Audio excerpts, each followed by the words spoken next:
ನಮಸ್ತೆ, ನನ್ನ ಚಾನಲ್ಗೆ ಎಲ್ಲರಿಗೂ ಸ್ವಾಗತ. ಇವತ್ತಿನ ವಿಡಿಯೋದಲ್ಲಿ ಸೂಕ್ತ ಬಸ್ ಸಂಪರ್ಕ ವ್ಯವಸ್ಥೆ ಕುರಿತು ಇಲಾಖೆ ಮುಖ್ಯಸ್ಥರಿಗೆ ಪತ್ರ ಬರೆಯಿರಿ. ಬನ್ನಿ ವಿಡಿಯೋ ಶುರು ಮಾಡೋಣ. ಸೊ ಇಲ್ಲಿ ಪತ್ರ ಬರೆಯೋದಾದರೆ ಮೊದಲನೇದಾಗಿ ಇಲ್ಲಿ ನಾವು ದಿನಾಂಕ ಬರಿಬೇಕಾಗುತ್ತೆ. ನಮ್ಮ ರೈಟ್ ಸೈಡಲ್ಲಿ ದಿನಾಂಕ, ಇವತ್ತಿನ ದಿನಾಂಕ ಬರಿತಿದ್ದೀನಿ 8 ಫೆಬ್ರವರಿ 2025. ಸೊ ದಿನಾಂಕ ಇದಾದಮೇಲೆ ಫ್ರಮ್ ಅಡ್ರೆಸ್ ಮತ್ತು ಟು ಅಡ್ರೆಸ್ ಅಂದರೆ ಇಂದ ಯಾರು ಪತ್ರ ಬರೀತಿದ್ದೀರಾ ಅವ್ರ ಹೆಸರು, ವಿಳಾಸ. ಇಂದ ಇಲ್ಲಿ ಸುದೀಪ್ ಎನ್, ಆಲನಹಳ್ಳಿ ಗ್ರಾಮ, ರಾಯಚೂರು. ಫಾರ್ ಎಕ್ಸಾಂಪಲ್ ಅಷ್ಟೇ, ಉದಾಹರಣೆ ಕೊಟ್ಟಿರೋದಷ್ಟೇ.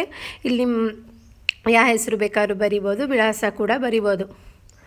ಇಂದ ಆಯಿತಾ.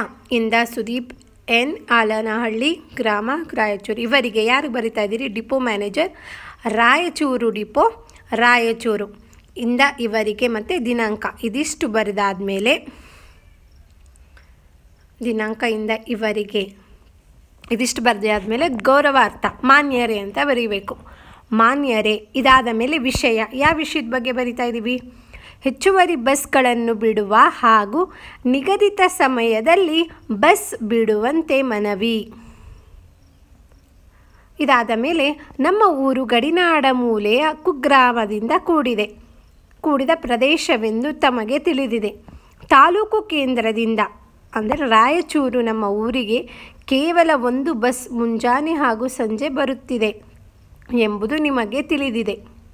ಅಲ್ಲದೆ ಅದೂ ಸಹ ಸಮಯಕ್ಕೆ ಸರಿಯಾಗಿ ಬರುವುದಿಲ್ಲ. ಎಷ್ಟೋ ಬಾರಿ ಬಾರದೇ ಇರುವುದೂ ಇದೆ. ಆದುದರಿಂದ ನಮಗೆ ತೀವ್ರ ತೊಂದರೆಯಾಗಿದೆ. ತಾವು ಈ ಭಾಗದಲ್ಲಿ ಬೇರೆ ಬೇರೆ ಸಮಯದಲ್ಲಿ ಹೆಚ್ಚುವರಿ ಬಸ್ಗಳನ್ನು ಹಾಗೂ ಅವು ಸಮಯಕ್ಕೆ ಸರಿಯಾಗಿ ಓಡಾಡುವಂತೆ ವ್ಯವಸ್ಥೆ ಮಾಡುವಿರಾಗಿ ನಂಬಿರುತ್ತೇವೆ. ಸೊ ಇದಿಷ್ಟಾದಮೇಲೆ ಧನ್ಯವಾದಗಳೊಂದಿಗೆ. ಸೊ ಇಲ್ಲಿ ಇಂತಿ ನಿಮ್ಮ ವಿಶ್ವಾಸಿ ಸುದೀಪ್ ಎನ್, ಆಲನಹಳ್ಳಿ ಗ್ರಾಮ, ಹಾಗೆ ಈ ಊರಿನ ಗ್ರಾಮಸ್ಥರ ಸಹಿ. ಇದಿಷ್ಟು ಬರೆದ್ರೆ ಪತ್ರ ಆಗುತ್ತೆ. ಸೊ ಇದಿಷ್ಟು. ಈ ವಿಡಿಯೋ ನಿಮ್ಗೆ ಇಷ್ಟ ಆಯಿತು ಅನ್ಕೋತೀನಿ. ಇಷ್ಟ ಆದರೆ ಪ್ಲೀಸ್ ಲೈಕ್ ಮಾಡಿ ಫ್ರೆಂಡ್ಸ್. ಎಲ್ಲರಿಗೂ ಶೇರ್ ಮಾಡೋದು ಮಾತ್ರ ಮರಿಬೇಡಿ. ಹಾಗೆ ಯಾರೆಲ್ಲ ಚಾನಲ್ನ ಇನ್ನೂ ಸಬ್ಸ್ಕ್ರೈಬ್ ಮಾಡ್ಕೊಳ್ದೆ ಹಾಗೆ ನೋಡ್ತಿದ್ದೀರಾ, ಪ್ಲೀಸ್ ಸಬ್ಸ್ಕ್ರೈಬ್ ಮಾಡ್ಕೊಂಡು ಸಪೋರ್ಟ್ ಮಾಡ್ತಾಯಿರಿ. ಸೊ ಧನ್ಯವಾದಗಳು. ಖಂಡಿತವಾಗಿ ಮುಂದಿನ ವಿಡಿಯೋದಲ್ಲಿ ಸಿಗೋಣ.